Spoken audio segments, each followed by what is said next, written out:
പ്രിയ കുട്ടികളെ, നിങ്ങൾക്ക് നമസ്കാരം. 8ാം ക്ലാസ്സിലെ ബയോളജി നമ്മുടെ സ്കൂൾ വെബ്സൈറ്റിൽ കൂടെ ടീച്ചർ ആദ്യമായിട്ടാണ് ക്ലാസ് എടുത്തു തരുന്നത്. വിക്ടേഴ്സ് ചാനലിലെ ക്ലാസ്സുകളെല്ലാം തന്നെ നിങ്ങൾ കണ്ടു എന്ന് വിശ്വസിക്കുന്നു. വിക്ടേഴ്സ് ചാനലിലെ ക്ലാസ്സുകൾക്കനുസരിച്ചുള്ള നോട്ടുകളെല്ലാം തന്നെ ടീച്ചർ നിങ്ങളുടെ ക്ലാസ് ഗ്രൂപ്പുകളിൽ തന്നിട്ടുണ്ട്. ഇന്ന് ടീച്ചർ ന്യൂക്ലിയസിനെ കുറിച്ചാണ് നിങ്ങളോട് പറയുന്നത്. നമ്മൾ കണ്ടു, cell is the basic unit of life. ഓരോ സെല്ലിലും സെല്ലിൻ്റെ ഉള്ളിൽ സെൽ ഓർഗനൽസ് അഥവാ കോശാംഗങ്ങൾ ഉണ്ട്. ഏതൊക്കെയാണ് സെൽ ഓർഗനൽസ് എന്ന് നിങ്ങൾക്കറിയാം. ഒന്ന് പറഞ്ഞു നോക്കിക്കൊള്ളുക. What are the cell organelles? Animal സെല്ലിലാണെങ്കിൽ പറയൂ. Okay, endoplasmic reticulum, mitochondria, ribosome, Golgi body. ഇനി ആനിമൽ സെല്ലിലാണെങ്കിൽ സെൻട്രോസോം ആൻഡ് ലൈസോസോം. പ്ലാന്റ് സെല്ലിൽ പ്ലാസ്റ്റിഡ്സ്. ഇത്രയാണ് സെൽ ഓർഗനൽസ്. ഇനി what is the centre of the cell? അല്ലെങ്കിൽ ഒരു കോശത്തിൻ്റെ കൺട്രോളിംഗ് യൂണിറ്റ് ഏതാണ്? അതെ, മർമ്മം അഥവാ nucleus. Nucleus is the centre of the cell.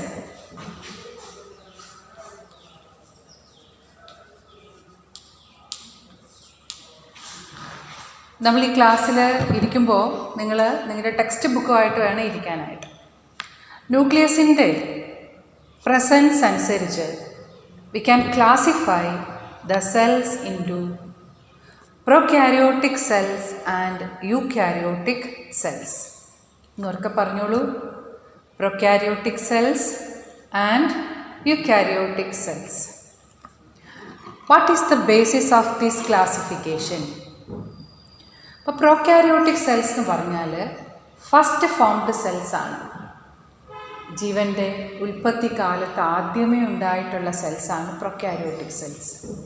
അത് കഴിഞ്ഞ് ഒരുപാട് മോഡിഫൈ ചെയ്ത് വന്ന് ഇന്നുള്ള രൂപത്തിലെത്തി.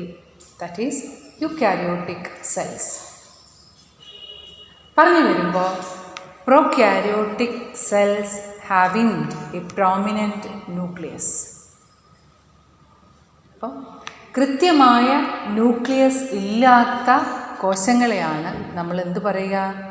പ്രൊക്യാരിയോട്ടിക് സെൽസ് എന്ന് പറയുന്നത്. അതിനുദാഹരണമാണ് ബാക്ടീരിയ. ബാക്ടീരിയയെക്കുറിച്ച് നിങ്ങൾ കേട്ടിട്ടുണ്ടാവും അല്ലേ? ബാക്ടീരിയ അതിനുദാഹരണമാണ്. പിന്നെ പറഞ്ഞോളൂ, നിങ്ങൾ കേട്ടതാണ്. മൈക്കോപ്ലാസ്മ. ഇത് രണ്ടുമാണ് നമ്മൾ പ്രൊക്യാരിയോട്ടിക് സെൽസിന് ഉദാഹരണമായിട്ട് പറയുന്നത്. ഇനിയും അതുപോലെ all other higher organisms have prokaryotic cells. That means they have cells with prominent nucleus. മനസ്സിലായല്ലോ?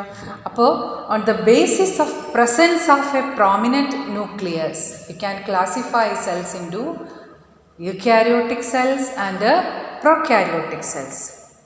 Eukaryotic cells have prominent nucleus.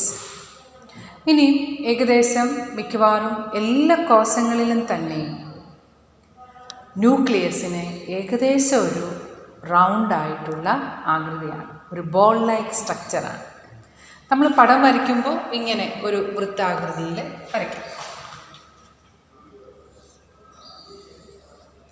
The outermost double layer of the nucleus is known as nuclear membrane അല്ലെങ്കിൽ മർമ്മസ്ഥലം എന്നാണ് പറയുക. നിങ്ങൾ label ചെയ്തോണം. ഇതാ കേട്ടോ, outer most layer of the nucleus is known as nuclear membrane അല്ലെങ്കിൽ മർമ്മസ്ഥലം.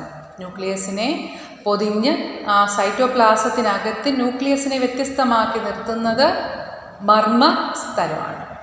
ഈ മർമ്മസ്ഥലത്തിന് ചില പ്രത്യേകതകളുണ്ട്. അതിൽ ചെറിയ ഹോൾസ് ഉണ്ട്, വളരെ ചെറിയ ഹോൾസ് ഉണ്ട്. അതിന് പറയുന്നത് മർമ്മരന്ധ്രങ്ങൾ അഥവാ ന്യൂക്ലിയർ പോർസ് എന്നാണ് പറയുക. അത് നിങ്ങൾ ടെക്സ്റ്റ് നോക്കി അതിൻ്റെ സ്പെല്ലിംഗ് കണ്ടുപിടിച്ചോളാം കേട്ടോ. ചിലപ്പോൾ എഴുതുന്നില്ല. They are known as very small openings. These very small openings are known as nuclear membranes.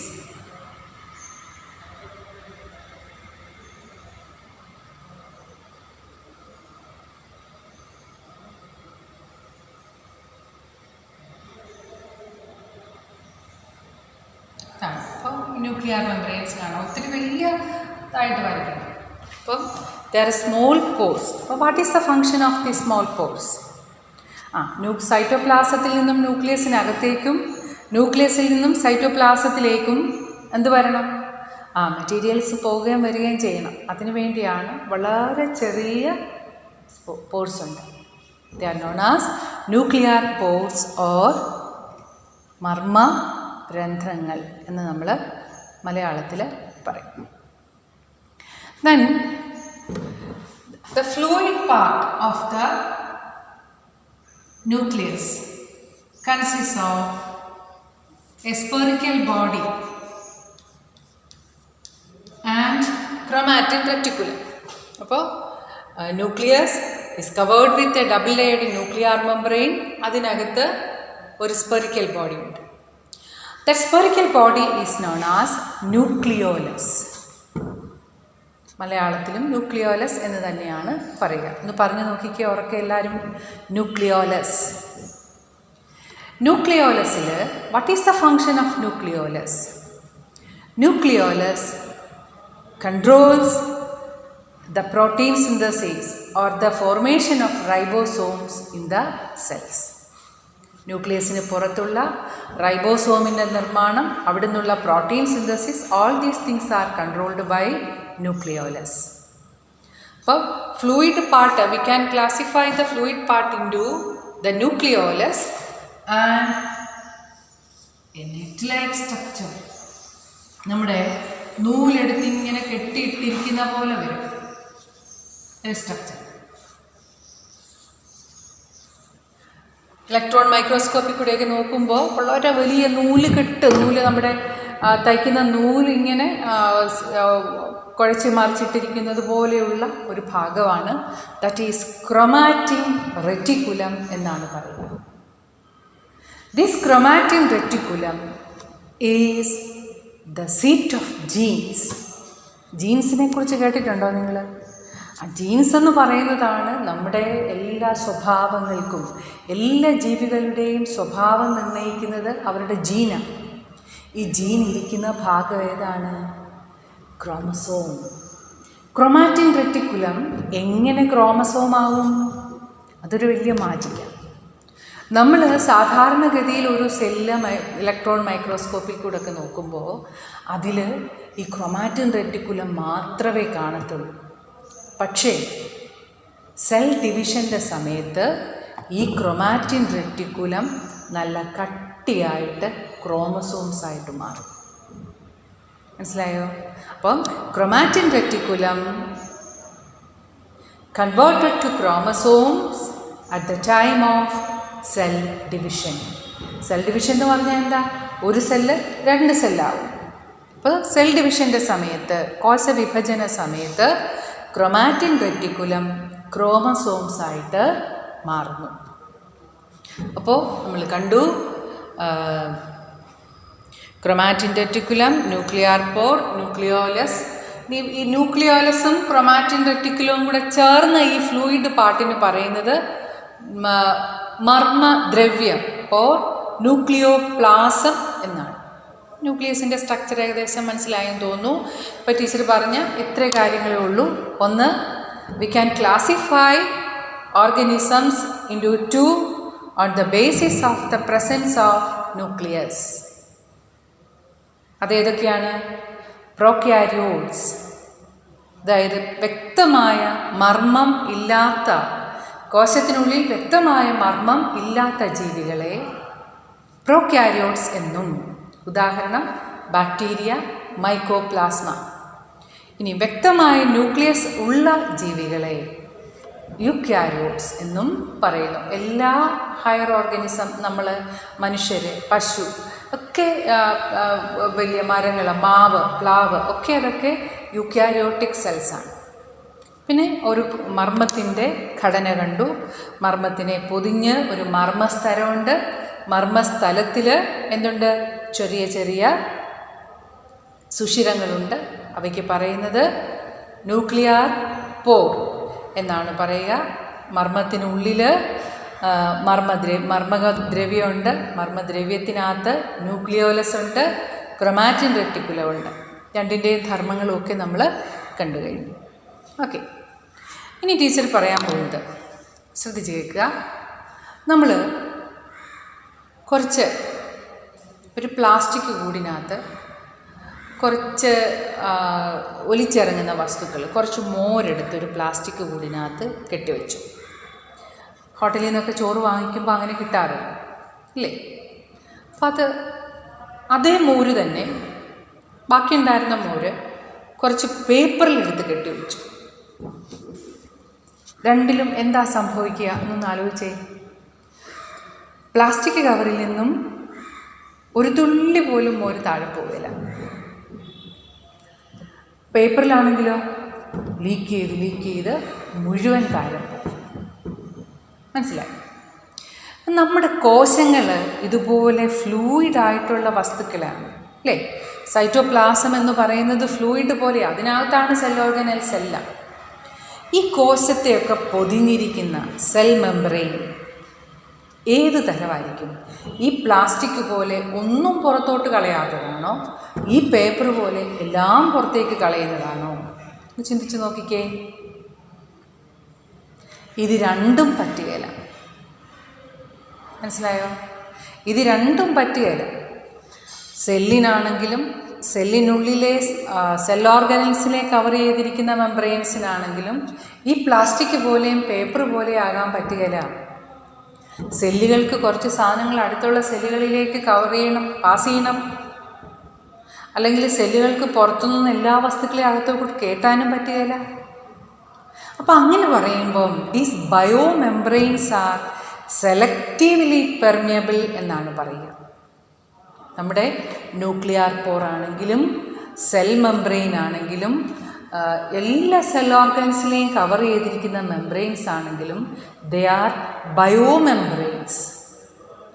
These bio membranes എന്താണ്? ദേ ആർ സെലക്റ്റീവ്ലി പെർമിയബിൾ എന്നാണ് പറയുക. സെലക്റ്റീവ്ലി പെർമിയബിൾ മീൻസ് എന്താണ്? These bio membranes regulate the exchange of materials between cells and between cell organelles and cytoplasm. അപ്പോൾ അകത്തേക്കും പുറത്തേക്ക് സാധനങ്ങളെ കൊടുത്തുവിടുകയൊക്കെ ചെയ്യുന്നുണ്ട്. പക്ഷേ എന്ന് കണ്ടിട്ട് രോഗാണുക്കളെ അകത്തേക്ക് കയറ്റാൻ സമ്മതിക്കുമോ? ഇല്ല.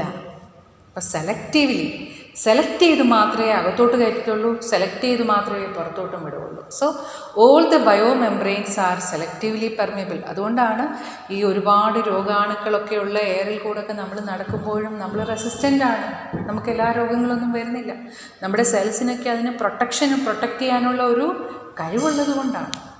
Then this membranes are selectively permeable. ഇനി ടീച്ചർ ഒരു കാര്യം കൂടെ പറയാം.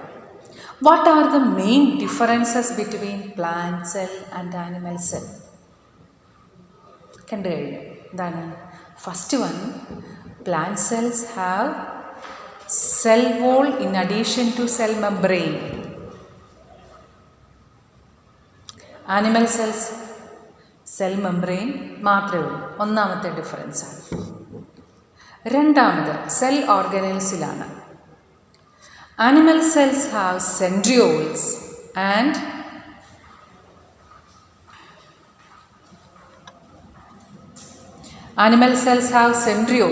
ഇതാണ്. What is the function of the centriole? Cell ഡിവിഷൻ്റെ സമയത്ത് ഫൈബേഴ്സ് ഉണ്ടാക്കുന്നതിന് വേണ്ടിയാണ് സെൻട്രിയോൾ ഉള്ളത്. അത് ആനിമൽ സെല്ലിൽ മാത്രമേ ഉള്ളൂ. അതുകൂടാതെ ലൈസോസോം എന്ന് പറയുന്ന ഒരു പാർട്ടുണ്ട്. ഈ ലൈസോസോം എന്ന് പറയുന്നത് വളരെ പ്രത്യേകതയുള്ളതാണ്. ഈ ലൈസോസോംസ് ആണ് എന്തെങ്കിലും രോഗാണുക്കളൊക്കെ പുറത്തുനിന്നുള്ള വസ്തുക്കൾ സെല്ലിനകത്തേക്ക് വന്നു കഴിയുമ്പോൾ ഈ ലൈസോസോമുകൾ അവയെ വലിച്ചെടുത്തിട്ട് അതിനുള്ളിൽ വെച്ച് തന്നെ നശിപ്പിച്ച് കളയും. ഇനി ചില അവസരത്തിൽ ഒരു സെല്ലിനെ രക്ഷിക്കാൻ ഒരു മാർഗ്ഗവുമില്ല. ഒരു സെല്ലിന് രോഗം വിട്ടു, ആ സെൽ അവിടെ ഇരുന്നാൽ ബോഡിക്ക് ആകെപ്പാടെ ദോഷമാണെന്ന് കണ്ടു കഴിഞ്ഞാൽ ലൈസോസോം പൊട്ടിയിട്ട് ആ സെല്ല് മൊത്തത്തോടെ അങ്ങ് നശിച്ചു പോകും. അതുകൊണ്ട് lysosomes are known as suicidal bags also. ആത്മഹത്യക്ക്, അതായത് ഒരു സെല്ലിനെ ആവശ്യ സന്ദർഭങ്ങളിൽ മൊത്തമായിട്ട് നശിപ്പിക്കാനും ലൈസോസോമിന് സാധിക്കും. So in animal cells then lysosomes and centrioles. Centrosome and lysosome are seen only in centrosome and lysosomes are seen only in animal cells. ഇനി പ്ലാന്റ് സെല്ലിലാണെങ്കിൽ ഇത് രണ്ടും ഇല്ല. പക്ഷേ പകരം ഒരു കാര്യമുണ്ട്, പ്ലാസ്റ്റിഡ്സ്. നമ്മൾ ഒരു പച്ചക്കറി കടയിലോട്ട് ചെന്നേ, എത്ര കളറിലെ പച്ചക്കറി ആയിരിക്കുന്നത്? Violet beetroot, orange carrot, then red tomatoes, അല്ലേ? എത്ര വേരിയസ് കളേഴ്സ്. അപ്പോൾ ഈ കളർ കൊടുക്കുന്ന വസ്തുക്കൾക്ക് പറയുന്നത് പ്ലാസ്റ്റിഡ്സ് എന്നാണ്. We can see 3 different types of plastids. What are they? Chloroplast, chromoplast, leucoplast. എന്നൊക്കെ പറഞ്ഞേ. Chromoplast, chloroplast, leucoplast. ഒന്നുകൂടെ പറഞ്ഞോളൂ. ഓക്കെ. ഇതിൽ ക്ലോറോപ്ലാസ്റ്റ് നമുക്കറിയാം, നമ്മുടെ ചുറ്റും കാണുന്ന ചെടികളുടെയൊക്കെ നിറം എന്താണ്? പച്ച. ഈ പച്ച നിറം നൽകുന്ന ആരാ? ക്ലോറോപ്ലാസ്റ്റ്.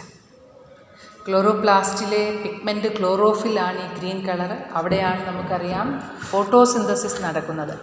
അതിനെക്കുറിച്ചൊക്കെ വിശദമായിട്ട് നിങ്ങൾ പ്ലാന്റ്സിന്, ആനിമൽസിനെ അപേക്ഷിച്ച് ഫുഡ് ഉണ്ടാക്കാൻ സാധിക്കുന്നത് എന്തുകൊണ്ടാണ്? Because they have chlorophyll in them. Chlorophyll ക്ലോറോപ്ലാസ്റ്റിലാണ് കാണുന്നത്. അപ്പോൾ colour of the chloroplast green. ഇനി മറ്റു കളറുകളുണ്ടല്ലോ. നമ്മൾ സമുദ്രത്തിലൊക്കെ പോകുമ്പോഴത്തേക്കും ഒരുപാട് തരത്തിലുള്ള കടൽ സസ്യങ്ങളുണ്ട്, ആൽഗകൾ. അവയുടെയൊക്കെ വളരെ മനോഹരമായ കളറുകളാണ്. ചില ഭാഗത്തൊക്കെ കടലിൻ്റെ നിറം തന്നെ ചുമലയൊക്കെ ആകുന്നതിൻ്റെ കാരണം ഈ ആൽഗകളാണ്. അപ്പം ഈ മറ്റ് കളർ കൊടുക്കുന്ന, പച്ച ഒഴികെ ബാക്കി കളർ കൊടുക്കുന്നത് ഏതൊക്കെയാണ്? ചുമല, ചീര നിങ്ങൾ കണ്ടിട്ടുണ്ട്, ക്യാരറ്റിൻ്റെ കളർ, ഇതൊക്കെ കൊടുക്കുന്നത് ദേ ആർ നോൺ ആസ് ക്രോമോപ്ലാസ്റ്റ്.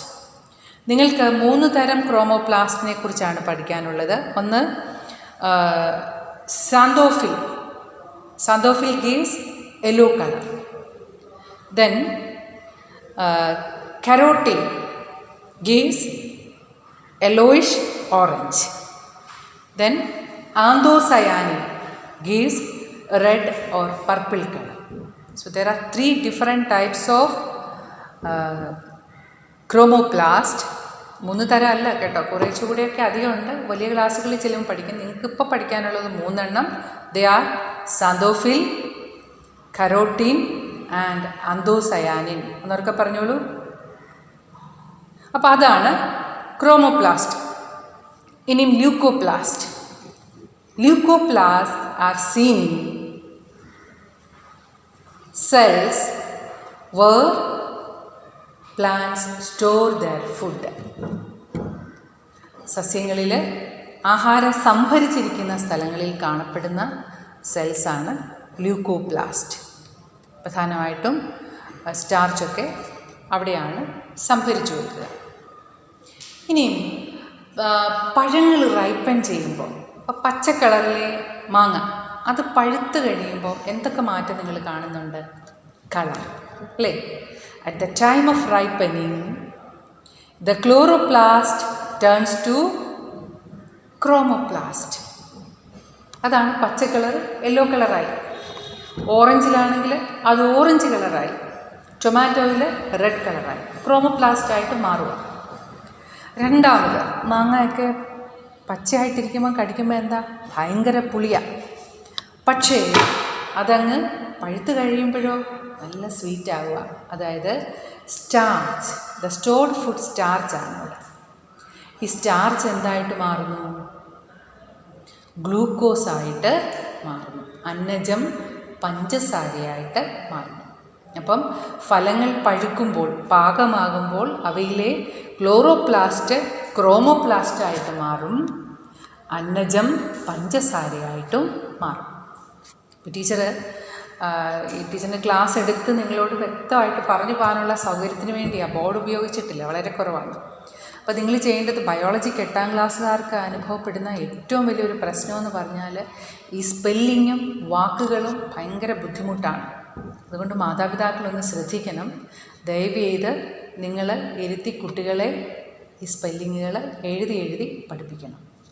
ഇനി ഈ പാഠത്തിൻ്റെ മുഴുവനും കൂടെയുള്ള മൊത്തം നിങ്ങൾ പഠിച്ചു വെക്കണം. ടീച്ചർ അടുത്ത തിങ്കളാഴ്ച ചൊവ്വാഴ്ച 2 ദിവസങ്ങളിൽ ചില നമ്പറുകൾ, അത് സെലക്ട് ചെയ്ത് നമ്പറുകൾ എടുത്തിട്ട് ആ നമ്പറിൽ ടീച്ചർ വിളിച്ചിട്ട് ചോദ്യങ്ങൾ ചോദിക്കും കേട്ടോ. നമുക്ക് പരീക്ഷയ്ക്ക് വേണ്ടി ഒരു ഫോർമാറ്റൊക്കെ റെഡിയാകുന്നത് വരെ നിങ്ങൾ പഠിച്ചു എന്നൊക്കെ അറിയണ്ടേ. അപ്പോൾ ഇന്ന് ഞാൻ നിങ്ങളോട് പറയുന്ന 3 കാര്യങ്ങളാണ്. ഒന്ന്, ന്യൂക്ലിയസിൻ്റെ പടം വരച്ച് അത് ലേബൽ ചെയ്യണം. 2, ഈ പാഠത്തിലെ പ്രധാനപ്പെട്ട എല്ലാ വാക്കുകളും എഴുതി പഠിക്കണം, ഇംഗ്ലീഷ് മീഡിയംകാരും മലയാളം മീഡിയംകാരും. 3ാമത് ചെയ്യേണ്ടത് എന്താണ്? ഈ പാഠം മുഴുവനൊന്ന് വായിച്ച് മനസ്സിലാക്കിയിരിക്കുക. ടീച്ചർ തിങ്കൾ ചൊവ്വ ദിവസങ്ങളിൽ നിങ്ങളെ ഫോൺ ചെയ്ത് ചോദ്യങ്ങൾ ചോദിക്കും. ഓക്കെ, എല്ലാവരും സുരക്ഷിതരായിട്ടിരിക്കുക. Thank you so much.